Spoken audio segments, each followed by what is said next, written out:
Benepisyong makukuha sa pagkain ng isdang bangus. Ang isdang bangus ay mayaman sa protina. Ito ay nagtataglay ng calcium at phosphorus.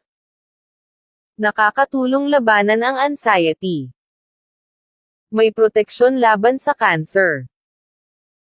Maganda para sa kalusugan ng ating puso. Ito ay mayaman sa omega-3 fatty acids. Mabuti sa kalusugan ng ating mga mata. Ito ay mayaman sa vitamin B6 at B12.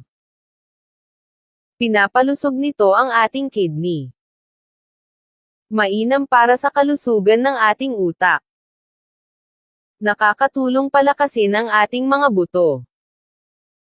Nakakatulong labanan ang depression. Ito ay mababa lamang sa sodium. Nakakatulong laban sa anemia. Nakakatulong pababain ang high blood pressure. Kung may natutunan ka sa videong ito, pa-like and share naman. Maraming salamat.